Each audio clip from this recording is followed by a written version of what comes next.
yang mana di sekte sesat itu menjanjikan kasih sayang. Aku diizinkan masuk ke ruangannya si Maha Guru ini. Ruangannya tuh gelap Kak, gelap. Itu tempat pokoknya maaf nih ya, seks bebas. Pokoknya semua yang busuk-busuk itu semua terjadi di ruangan itu. Setiap kali mamaku gebukin aku tuh selalu hitung. Kalau dia miss pukul 1 kali, aku pasti mikir dalam hati, kok hari ini dia mukulnya lebih sedikit ya, misalnya kayak gitu. Tapi kepahitan itu numpuk di aku, sampai yang ada tuh aku mikir, someday aku pasti bisa balas nih ke mamaku gitu. Jadi mamaku tidur di kamarnya, aku balik ke kamar aku pakai jubah hitam aku, pakai pentagram aku seperti biasa, aku ngelakuin lebih kenceng deh malam itu karena aku kan mau bunuh mamaku kan.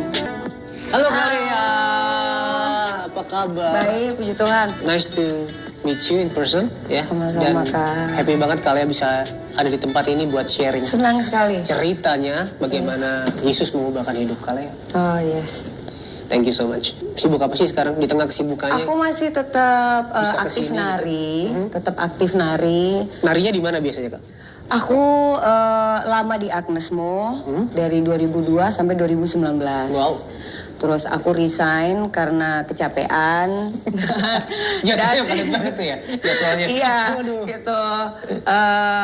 Begitu aku udah membaik, sembuh, aku aktif nari lagi. Dan Agnes lihat aku aktif lagi, terus dia DM aku, dia bilang gini, kamu happy banget ketika kamu nari, Lea. Yes, I am. Yaudah, kamu nari aja, gak usah ngurusin aku lagi. Gitu. Aku nari lagi akhirnya, Kak. Tapi memang dari dulu passionnya ada di nari. Passion aku di nari. Kedua orang tua aku kebetulan seniman.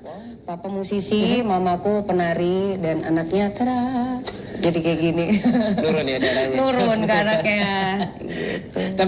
Tapi dengar-dengar nih perjalanan panjang menjadi seorang Lea yang sekarang yang bisa menceritakan tentang Tuhan Yesus ke siapapun, random people. Yes. Seorang Lea yang bisa bisa hidupnya dibebaskan, bahkan bisa melakukan apa yang dia sukai, nari.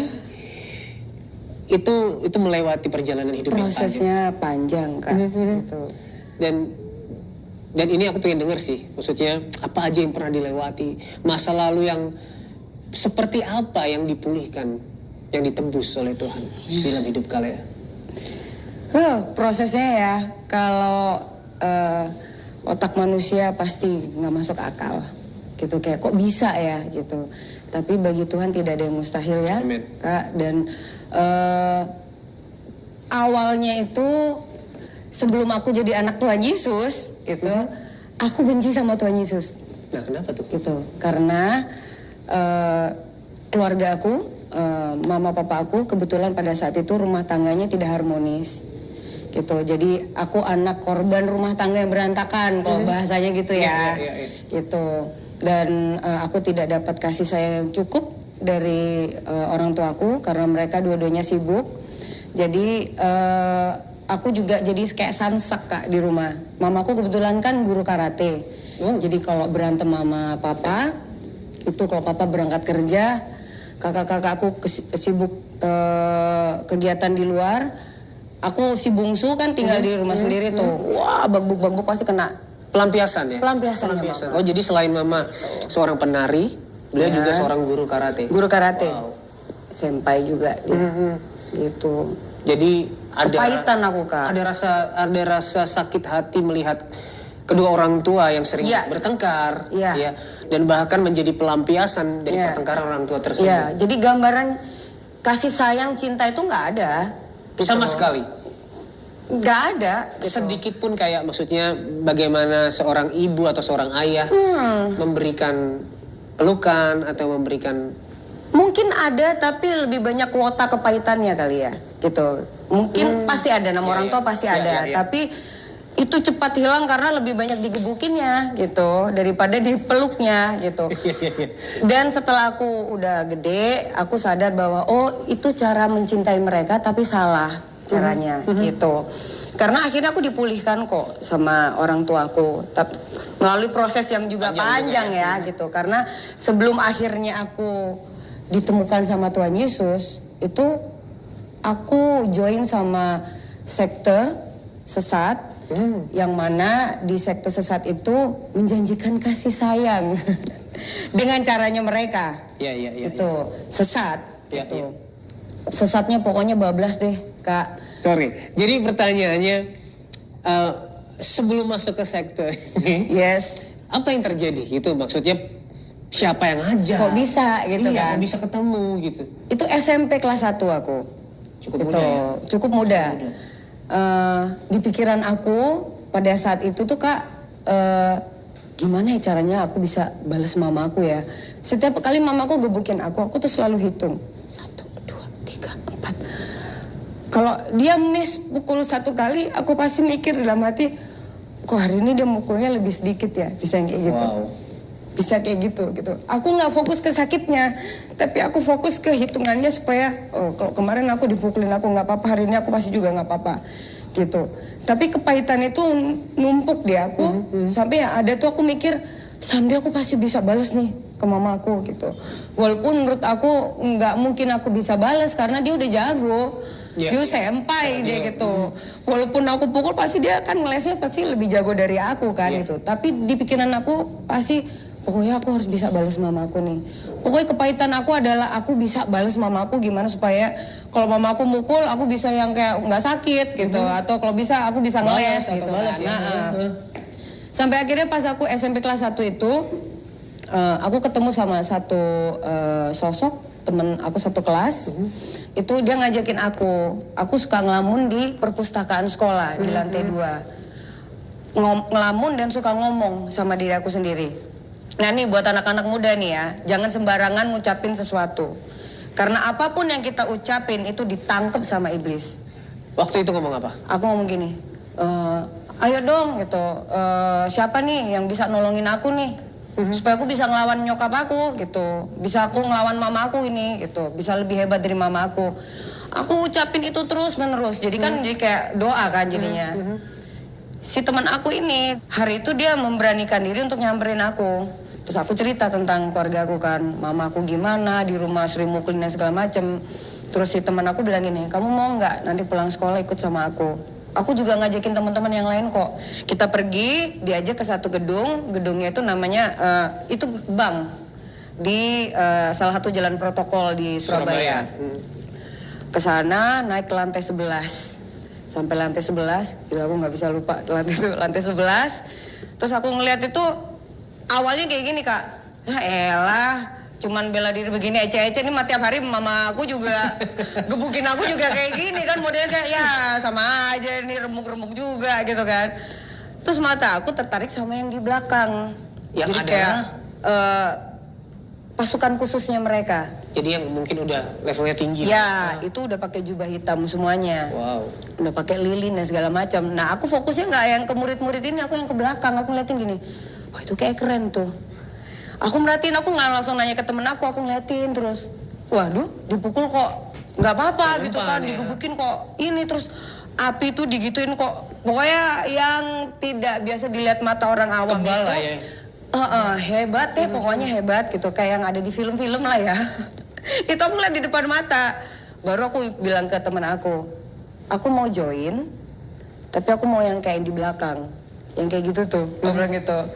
Terus si temen aku nih ketawa, dia bilang gini, harus ngelewatin ini dulu, baru nanti kamu bisa ke sana. Oke. Akhirnya aku dikasih tuh kertas, tanda tangan. Nah, aku memalsukan tanda tangan papaku.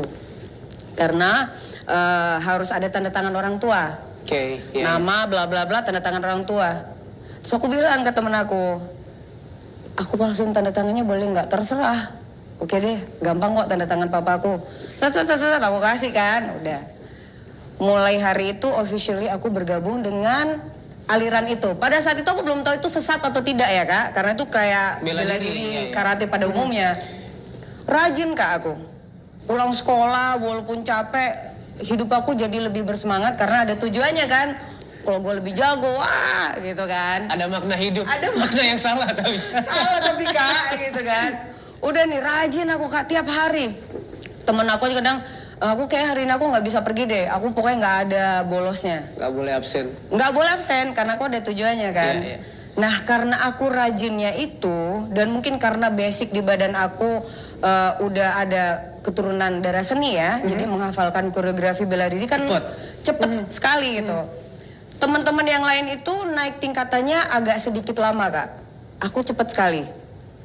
Gitu. Dari sabuk putih tuh naik ke sabuk hijau, coklatnya itu cepet banget. Kira-kira berapa lama itu waktu itu? Aduh. Cepet banget ya pokoknya Kak. Di atas yang lain lah ya. Di atas yang lain, karena teman-teman aku pada gini, kok dia bisa cepet sih ya? Karena dia jurusnya cepet hafalinnya gitu. Jurusnya cepet. Sampai akhirnya suatu saat, pergilah aku ke headquarternya mereka Kak. Pas aku masuk, ternyata di belakang rumahnya itu kayak gini nih, ada halaman kosong gitu. Itu udah banyak orang di situ Kak, ada yang sabuk putih, pokoknya semualah, sampai yang sabuk hitam lengkap. Itu ada yang ada yang memang tinggal di sana. Itu ada yang dari Manado, ada yang dari UK, pokoknya banyak deh orang-orang bule juga ada di situ. Untuk berguru sama dia. Berguru sama dia. Cuman pada hari itu yang bule itu cuman satu waktu itu. Cuman kan jadinya kan keren gitu ya, kayak wah keren juga nih, wah internasional nih, bener aku mikir wah ini nggak main-main ini gitu. Pas aku masuk, aku nggak langsung join sama mereka latihan. Mereka latihan aku lihat ih keren gitu, karena tingkat latihannya udah beda Kak, ilmunya tuh udah beda. Yang di dalam rumah itu? Di dalam rumah itu ilmunya itu sudah menengah luar biasa. Karena memang itu mereka yang dipanggil ya, maksudnya dipantau dan memang perkembangannya pesat. Ya, itu. Ada potensi dipanggil. Potensinya yang udah hebat-hebat gitu. Mereka tuh pasukan khususnya mereka gitu. Yang masih baru-baru itu juga ada juga gitu. Akhirnya hari itu officially tingkatan ilmu aku berkembang pesat Kak. Sejak hari itu? Ya, salah satu contohnya misalnya kalau kakak sakit ya, aku cuman lihat aku merem gini aja aku bisa tahu, mah kamu terganggu nih, ini bisa tahu Kak. Dan aku bisa lihat badan orang itu kayak X-ray. Sorry, itu berarti setelah hari itu mulai pembelajaran atau pelatihan ditambah lagi kan ilmu yang tadinya murid-murid yang sabuk putih sama ini kan masih biasa kan, itu mereka memang belum boleh tahu. Nah pas aku hari itu ada di rumah itu dapat kitab, dapat pokoknya lebih advance. Jadi bukan sekedar berhenti di pukul tendang, tapi udah mulai melihat yang mistik-mistik nih. Wow. Gitu. Mereka udah mulai kayak nunjukin, nih loh, gitu loh. Kok kamu ngasih hidup kamu ke aku, ini yang kan namanya orang yang agamanya nggak kuat kan pasti seneng ya Kak, lihat yang supranatural. Wah, salah satu contohnya ya, ini bukan membanggakan mereka, tapi ini saya mau knowledge bahwa hal-hal seperti itu tuh ada. Nyata, iya. Contohnya adalah bulan, bintang itu mereka bisa atur Kak. Bulan di sebelah sana misalnya, bisa gini. Set dipindah. Padahal nggak ada manfaatnya juga sebenarnya. Cuman kan manusia kan butuh visual kan, kadang butuh wah hebat ya orang ini, bintang tiba-tiba di sana kan kosong, dia cuman gini doang nih si maha gurunya Kak. Seret atau ada bintang tang. Itu dia demo di depan murid-muridnya Kak, seperti itu.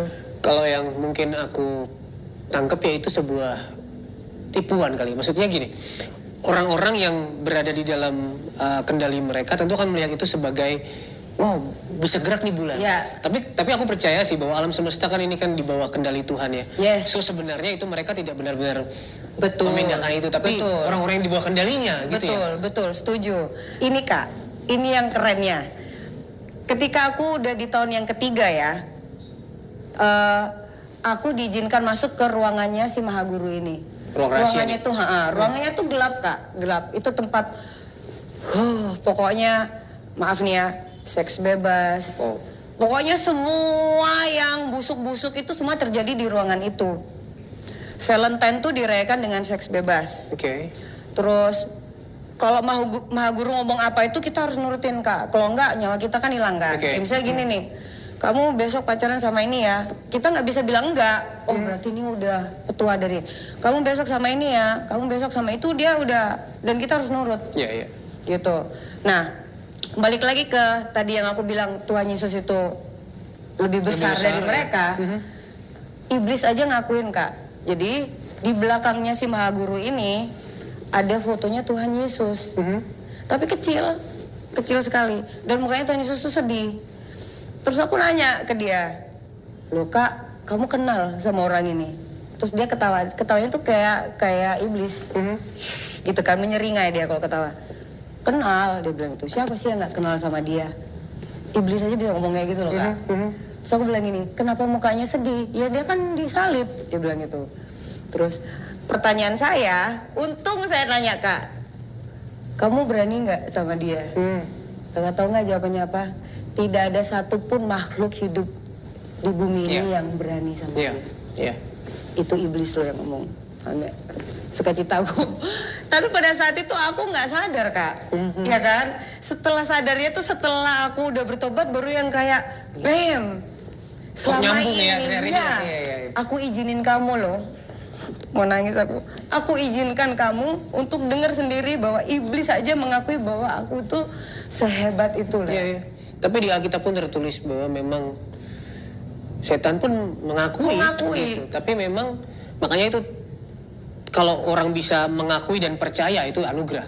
Kasih karunia.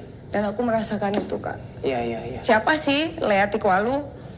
Tapi Tuhan pilih aku sempat tanya, kenapa kamu pilih aku Tuhan? Dan aku kan nggak pernah hafal ayat Alkitab ya, Kak ya. Dan aku tuh mendengarkan ayat-ayat itu tuh langsung dari suaranya, dari suara ini, Kak, dari Roh Kudus ini gitu. Kayak justru Tuhan itu pakai orang-orang yang sama dunia dianggap sampah. Betul. Aku dengar itu dan ketika aku bertobat, pendeta nunjukin itu ada Lea. Nangis aku, Kak. Hah? Berarti betapa beruntungnya kamu, Lea. Kamu mendengarkan firman langsung dari Tuhan sendiri yang bikin firman itu. Ternyata ada di Alkitab ya. Ada ya semuanya. Aku diizinkan Tuhan untuk lewatin itu, Kak. Wow.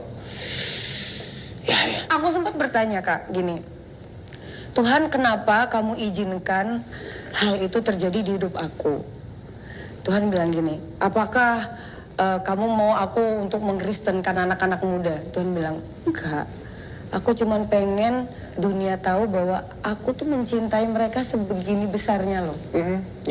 Dan kamu cerita aja tentang aku dengan cara kamu. Bahwa aku itu ada, bukan dongeng, bukan fiksi. Aku tuh ada. Kalau mereka nggak percaya Tuhan, nggak. Mereka pasti akan percaya. Ya, dan itu ya kita tertulis ya. Kalau Injil itu diberitakan bukan hanya dengan kata-kata, tapi dengan kekuatan dari Roh Kudus. Jadi aku percaya bahwa tugas kita menyampaikan dengan kata-kata. Tapi yang melahirbarukan, yang membuat percaya Tuhan sendiri, Roh Kudus sendiri. Father, itu benar sekali. Oke. Dan ini belum selesai nih, masih panjang nih. Banyak, Kak, masih banyak. Apalagi yang mau ditanyakan. Kan gini, tujuan sebenarnya masuk ke perguruan tadi atau sekte tadi, sebenarnya kan untuk balas. Mama. Betul. Janji apa yang diberikan sama sekte ini bahwa kalian ini bisa suatu hari kamu bisa membalas mamamu? Yang pasti power. Of course ya. Ya, dan itu memang nyata. Mamaku itu ternyata tanpa aku harus memukul, aku sempat mukul mamaku juga sih, Kak. Tapi tanpa sempat aku mukul, aku cuma liatin dia, aku cuma begini aja mamaku jatuh. Yang kayak gitu-gitu. Jadi powernya dari mereka tuh memang ada di aku. Gitu. Itu di saat mama misalnya jatuh tuh dengan kekuatan tenaga dalam lah kita bilang. Yes, betul, dengan tenaga dalam. Beliau ingat gak? Ingat, kan sempat ada di kesaksian itu kan. Mamaku nangis tapi aku nggak peduli. Gitu, udah kerasukan iblis. Jadi ilmu udah dapat nih, power udah dapat, udah sempat beberapa kali melakukan pembalasan terhadap ibu, terhadap mama. Sering. Terus puncaknya apa nih? Ya, jadi puncaknya itu setiap tahun sekte ini tuh ada ujian besar. Ujian besar itu ujian besar kenaikan tingkat. Urutannya adalah kita bertapa di bawah air terjun. Di Malang sana. Nama air terjunnya Mada Karipura. Air terjun itu dipercayain Gajah Mada di situ juga untuk ngambil ilmu dan segala macamnya. Lalu dari sana kita jalan napak tilas ke Gunung Bromo. Di sana ada satu kuburan mahaguru kita. Itu kita ya melakukan ritual penyembahan dan segala macam sampai tidur di sana. Habis itu terakhirnya ke Pantai Ngeliep, Pantai Selatan untuk menyembah si ratu. Nah di sana itulah kejadiannya aku sebenarnya aku tuh mau dibunuh sama pimpinan aku. Karena nah ini Kak, malam sebelum kejadian waktu masih di Surabaya sebelum ke Malang ya, itu Maha Guru aku tuh nyamperin aku terus dia ngomong gini di ruangannya dia, cuman aku sama dia berdua. Dia bilang gini, nanti kamu akan jadi pengkhianat aku loh. Aku digituin Kak. Bilang enggak Kak, aku tuh sayang banget sama kamu gini-gini. Enggak. Nanti perguruan ini hancurnya sama kamu. Aku tetap nggak percaya. Enggak Kak, kan aku gini. Ntar kamu lihat aja. Dan itu benar kejadian. Nah mungkin karena karena proses dia tahu, dia juga punya visi aku bakalan ngebongkar seperti ini. Dia mau bunuh aku pas aku ujian di Pantai Ngeliep. Karena aku nggak bisa berenang. Gitu.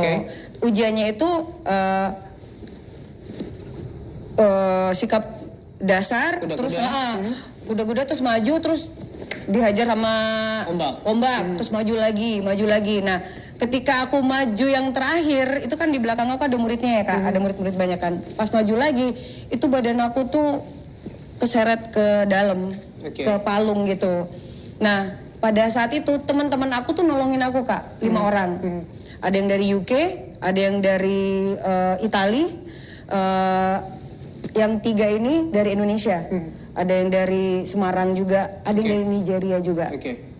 Semuanya udah Maha Guru Kak yang nolongin. Karena kan mereka nganggap itu ombaknya besar ya. Jadi bukan muridnya udah kabur. Aku teriak nama Tuhan Yesus Kak. Yesus tolong. Wow. Diselamatin. Aku cuman hafalnya, aku ingatnya cuman itu, dibalikin. Nggak ingat apa-apa lagi, tahu-tahu digamparin sama tim SAR. Ini udah pasir semua. Udah sempet. Dan itu udah gelap. Hilang ya? Udah sempet hilang kali. Udah hilang. Itu udah gelap. Aku bangun, terus teman-teman aku marah. Yang satu perguruan dia bilang gini, gara-gara lu nih, dia mention kan semuanya si siapa-siapa nih nolongin lu, tapi mereka justru keseret. Hilang. Mereka mati lah pokoknya. Yang mayatnya dibalikin lagi sama si ratu itu, si Tolani Okunu yang pangeran dari Nigeria, terus yang dari UK juga ada, tapi yang Indonesia kayaknya nggak dibalikin deh. Yang top 3-nya aja yang dibalikin mayatnya, akhirnya dipulangin ke negaranya masing-masing gitu. Pas aku dibawa ke pendopo kan Kak, si Maha Guru aku tuh ngomong gini, ya kan, dia bilang gitu, gara-gara kamu kan. Terus aku minta maaf Kak, aku bilang aku minta maaf ya Kak Yan, gini. Makanya kenapa harusnya aku yang mati. Karena dia mungkin kesal kan ya gitu. Aku bakalan jadi pengkhianat. Kita balik ke Surabaya. Itu tim SAR-nya masih riuh tuh, polisi dan segala macam. Kita balik ke Surabaya. Sampai di Surabaya aku melakukan perjanjian itu sama Maha Guru aku. Karena kan aku ngerasa feel guilty juga kan. Akhirnya aku bilang yaudah deh gitu. Aku sekarang pulang dulu ke rumah gitu. Aku nanti akan berikan hidup aku lah sepenuhnya lah buat kamu gitu maksudnya. Pas aku pulang ke rumah Kak, ternyata berita kejadian yang 5 orang meninggal itu sudah ada di koran Jawa Pos. Gitu. Orang tua aku itu udah nganggap aku udah meninggal. Karena yang paling depan itu ada foto aku. Kan di koran. Mamaku tuh udah nganggap aku udah nggak ada. Tiba-tiba malam-malam tuh aku ngetok rumah kan. Terus papa aku yang buka pintu. Kaget loh. Apa? Aku gitu kan. Mama aku teriak dari dalam. Ternyata si Dede masih hidup dan segala macem. Bukannya dipeluk Kak. Diberantemin sama mama. Masuk kan. Ma gini. Kamu tuh. Wah pokoknya habis aku. Kamu pokoknya dimarah-marahin. Aku udah gak inget dia marahnya apa. Yang pasti dia marah. Gak pakai lama aku cabut lagi balik ke headquarter. Dari situ aku bilang, kamu bunuh mama aku. Aku udah gak kuat sama dia. Karena aku berharapnya kan dipeluk, oh sayang gitu. Tapi ternyata enggak gitu. Udah deh, mau mama aku, mau siapa di keluarga aku, ambil aja. Selesai aku, I'm done with her. Bener nih kamu bilang, iya. Aku pun juga kamu ambil juga gak apa-apa. Oke, berarti kalau kamu serahkan nyawa kamu ke aku, kamu nggak ada di peredaran loh ya, itu bahasanya dia kan. Berarti orang udah nganggap aku udah nggak ada lagi. udah di dunianya mereka lah. Aku bilang yaudah nggak apa-apa deal. Oke, sekarang kamu pulang. Aku pulang. Kamu pulang. Kamu lakukan ritual itu seperti biasa, tapi di dekat mama kamu. Jadi mama aku tidur di kamarnya. Aku balik ke kamar aku pakai jubah hitam aku, pakai pentagram aku seperti biasa. Aku ngelakuin lebih kenceng deh malam itu karena aku kan mau bunuh mama aku kan. Ternyata mama aku nggak meninggal. Akhirnya aku tidur. Ketiduran nih. Aku ketiduran, capek kan. Aduh, lama juga nih ya nyokap kok nggak mati-mati gitu kan. Aku tiduran. Ternyata itu bukan ketiduran Kak. Tapi sama Roh Kudus dibawa ke tempat lain. Badan aku tuh dibanting ke bawah. Posisi aku di lantai seperti ini. Dipegangin kanan kiri. Terus aku ngeliat ada yang jalan ke arah aku. Jalan. Terus tangannya gini. Terus dia bilang, aku sayang sama kamu. Pas aku ngeliat, karena aku kenal ya. Karena aku masih dari keluarga Kristen. Jadi aku tahu. Mukanya nggak aku lihat muka wajah ini enggak Kak, cuman aku tahu itu sosok itu siapa. Karena ada bekas paku di tangan dan kakinya aku tahu. Aku bilang gini Kak, aku kenal nih, aku bilang gitu. Aku tahu kamu siapa, aku benci banget sama kamu. Tapi bilang aku sayang sama kamu, tapi bukan pakai bahasa Inggris, bukan pakai bahasa Indonesia, bahasa yang aku mengerti. Aku sayang sama kamu. 3 kali aku tetap bilang enggak, aku benci sama kamu. Enggak mau, gara-gara kamu hidup aku berantakan dan segala macamnya. Pas yang ketiga aku tetap sayang sama kamu, aku nangis Kak. Kenapa aku nangis? Karena di saat dunia membenci aku, mau ngancurin kehidupan aku, tapi sosok satu ini justru bilang enggak, aku sayang sama kamu. Tangan kanan kiri yang pegang aku kelepas, badan aku jadi kayak nunduk kayak baby pose gitu. Aku kayak anak kecil, aku ngelihat ada kaca dari sebelah kiri. Dang itu dibuka itu, tapi semuanya itu ada filmnya, tapi ada yang tidak ada filmnya, kayak gelap. Jadi kayak aku masih kecil dipukulin sama mama, diberantemin, dibully di sekolah dan segala macam. Terus ada beberapa nih kosong. Aku yang belum bisa lihat. Terus aku bilang ini nih, aku bilang ini nih yang bikin aku benci sama kamu. Dan Tuhan bilang ini tuh hidup. Hidup itu seperti ini. Kalau kamu berjalannya sama aku, semuanya bisa kamu lewati dengan baik. Dan yang kamu nggak bisa lihat ini, itu bukan urusan kamu. Itu masa depan kamu tuh kamu harus percaya sama aku. Aku nangis Kak. Aku cuma bilang gini, kamu maunya apa sama aku? Dek, aku balik lagi di kamar. Tuhan bilang aku harus maafin mama aku. Itu aku masih gini Kak. Tadi tuh gue di mana ya? Gue tadi tuh di mana sih? Nggak di luar nalar Kak, nggak masuk akal. Bisa pindah tadi tempat gitu ya? Aku balik ke sana, aku langsung ke kamar mama aku nafasnya udah gini. Udah kayak mau mati.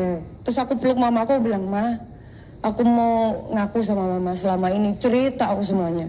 Papa aku nangis, papa aku langsung sujud. Berdoa, terima kasih Tuhan Yesus, terima kasih Tuhan Yesus, udah itu aja, terima kasih Tuhan Yesus, terima kasih Tuhan Yesus. Mamaku nangis peluk aku, mamaku cuma bilang, terima kasih ya Tuhan, kamu kembalikan anakku ke aku. Ma, harusnya mama hari ini, sekarang ini mama mati. Kalau besok ada yang datang ke sini, mama jangan takut ya Ma. Besoknya beneran dia datang, si Kak Yan itu sama 2 orang bodyguardnya, dia datang. Papaku di depan itu, duduk gitu, nungguin. Dia bilang, aku mau cari Dede. Enggak, mulai hari ini, kata papaku, mulai hari ini Dede udah punya Tuhan Yesus. Dia begini Kak, kata papaku. Iblisnya tuh kayak ngamuk gitu. Aku masih ingat pada hari itu mamaku lagi ngajar senam. Itu kan rumahku ada studio senam kan. Aku dari kamar aku duduk, aku tarik mamaku, aku bawa ke kamar mandi. Kan posisi kamar mandiku paling belakang kan. Biar disembunyikan aku takut, aku nggak mau mamaku diambil kan. Aku bilang, maafin Dedek, maafin Dedek. Mama bilang, nggak apa-apa sayang. Yang jagain kamu tuh lebih besar dari yang ada di depan rumah itu pada saat ini. Aku tuh bisa ngerasain Kak, mukanya dia tuh di depan aku, marah sama aku. Dia bilang, aku tuh cinta banget sama kamu. Kenapa kamu hianatin aku? Tapi Tuhan itu kayak meluk aku gini Kak di belakang, kayak gitu tuh. Aku kayak, oh my God, Tuhan gue lebih berkuasa banget. Dia mundur Kak, jauh banget dia mundur. Kayak seakan-akan Tuhan nggak pakai ucapan kayak, aku bisa ngerasain, nggak dia punya gue. Waduh, keren banget Tuhan Yesus itu Kak. Ya. Tuhan itu sekeren itu, Kak. Ya. Cuman nggak pakai bahasa basi, mundur semua. Musuh tuh mundur. Malaikat Tuhan jaga gitu. Tuh mamaku nangis, papaku nangis kayak udah sayang. Mama sama papa angkat tangannya jagain kamu, udah Tuhan sendiri. Dan memang kalau kita milik Tuhan, ya, ketika kita menerima Yesus kan Roh Kudus diberikan kepada kita. Dan saya percaya roh yang di dalam kita itu lebih besar dari apapun. Jadi apapun yang harus dilewati lah, roh yang di dalam kita lebih besar dari roh apapun dalam dunia. Dan saya percaya sih bahwa ketika ada hidup yang dipulihkan, keluarga pun dipulihkan. Tadi kan ada cerita bahwa dulunya papa mama kan suka berantem, hubungannya rusak. Itu bagaimana Tuhan pulihkan? Luar biasa, Kak. Mama papaku tuh kayak pacaran lagi. Naik motor pun itu papa pasti yang, waduh pokoknya Kak itu sama Tuhan diliatin, diizinkan kayak ini loh. Semuanya yang kamu tadi bilang kan, aku benci sama kamu gara-gara ini, gara dipulihkan semuanya. Aku sama kakak aku hubungannya diperbaiki, semuanya Kak. Mamaku yang tadinya benci sama aku suka mukul nih ya, bisa yang kayak gini, ayo sayang makan, nonton TV gitu ya, makan, aduh aku males, tahu-tahu nyuapin Kak. Wow. Bener-bener aku menikmati momen itu, nggak kayak apaan sih, enggak, karena kan aku minta sama Tuhan itu kan. Tidak pernah digitukan sejak kecil. Yes. Ya. Aku langsung kayak ketika disuapin aku bilang ini, Ma sama Tuhan dikasih loh momen itu. Iya, nikmati nak. Kan kamu minta, nikmati. Karena Tuhan tuh tidak berhutang. Kalau Tuhan bilang akan pulihkan, dia akan pulihkan. Walaupun nanti kamu akan sempat jatuh lagi, Tuhan itu nggak pakai lama, dia pasti akan gini, nih ayo pegang tangan aku. Gitu. Apakah setelah ini hidup kamu sempurna banget lah? Enggak. Coba aja ujiannya lebih besar, tapi kuasa Tuhan juga besar gitu. Kayak kan mau dilihat ya iman kita ya Kak. Ayo, kamu masih kehilangan iman kamu enggak gitu. Dan itu apakah setiap hari Lea? Yes. Setiap hari. Makanya aku selalu bilang, Tuhan aku nggak bisa hidup tanpa kamu Tuhan. Apalagi setelah aku sudah pernah ada di dalam situ kan, jadinya semakin aku nggak bisa lepas dari sosok Tuhan yang besar. Ya. Nggak bisa Kak. Dan pada akhirnya bisa memaafkan mama. Yes. Dengan kekuatan yang dari Tuhan. Yes. Itu. Terus aku ngeliat ke mamaku, aku peluk mamaku bilang, Ma I love you so much. Mamaku ngeluarin kata-kata ini Kak, maafin mama ya nak. Jadi bukan cuma aku aja minta maaf, tapi mamaku, seorang ibu loh, maafin mama ya nak. Udah mukulin kamu, aku bilang nggak apa-apa Ma. Gitu, aku maafin mama, papa aku juga peluk aku, opa aku peluk, kayak di film Kak. Dan aku sih percaya ya bahwa pengampunan Kristus, pengampunan Tuhan melalui karya salib Kristus itulah yang jadi dasar kita untuk mengampuni orang lain. Betul. Bahkan dalam Kolose pun berkata kan, kalau seseorang menaruh dendam, hendaklah saling mengampuni. Yes. Seperti Kristus sudah mengampuni kita. Tuhan sudah mengampuni kita di dalam Kristus. Dan itu lebih besar dari dasar apapun gitu. Karena kalau aku percaya kalau kita mengampuninya karena supaya aku lebih tenang, itu kan for the sake of ourselves. Tapi kalau kita mengampuni dengan dasar bahwa Kristus sudah lebih dulu mengampuni kita, itu Kristus yang dipermuliakan. Yes. Wow, ini kalau kita perpanjang kayaknya bisa sampai besok. Episodenya banyak. Tapi, aku bisa melihat betapa Tuhan bekerja di dalam hidup Kalea melalui kasihnya, penyertaannya, pengampunannya yang membuat Kalea bisa juga mengampuni orang yang tadinya pengen banget dibalas, tapi bisa diampuni, bisa mengampuni. Itu luar biasa banget. Last but not least, boleh nggak kasih pesan buat sahabat-sahabat solusi tentang kalau mereka lagi ngalamin kayak gini nih, mungkin hatinya penuh dengan kepahitan, penuh dengan dendam, atau bahkan mungkin mereka nggak bisa merasakan kasihnya Tuhan dan tidak menganggap bahwa hidup itu berarti. Coba boleh nggak ada dua patah kata gitu. Okay. Sahabat solusi, kalau kita ada masalah, kita akan selalu ada masalah. Selalu larinya ke Tuhan. Tersungkur, sujud, berdoa, panggil namanya. Tuhan Yesus pasti akan tolong. Karena Tuhan Yesus itu bukan Allah yang berhutang. ketika kita panggil namanya, Tuhan Yesus saat itu juga akan ada duduk bersama-sama dengan kita dan menyelesaikan masalah kita. Wow. Thank you Kak Lea. Sama-sama, aku yang thank you. Lain kali kalau ada waktu kita ngobrol lebih panjang lagi. Yes. Karena cerita 3 tahun gak bisa dibicarakan dalam waktu 40-50 menit. Tapi thank you banget buat waktunya. Yes. Dan satu pesan sih kalau dari aku ya, bahwa tadi kan Kak Lea bilang bahwa tempat perguruannya itu menjanjikan kasih sayang. Yes. Dan seringkali dunia seperti itu ya, menjanjikan apa yang hanya kita bisa dapat dari Tuhan. Ya. Dan itu yang berbahaya. Kalau kita cari sesuatu pada tempat-tempat lain yang hanya bisa kita temukan dari Tuhan, ujungnya pasti kecewa. Betul. Tapi kalau kita tahu bahwa Tuhan itu cukup, Tuhan itu sudah mengasihi kita, membuat kita berharga, dan kita bisa menemukan yang tidak bisa kita temukan di dunia itu, kita benar-benar akan datangnya ke Tuhan apapun yang kita lalui. Thank you so much buat waktunya. Sama-sama.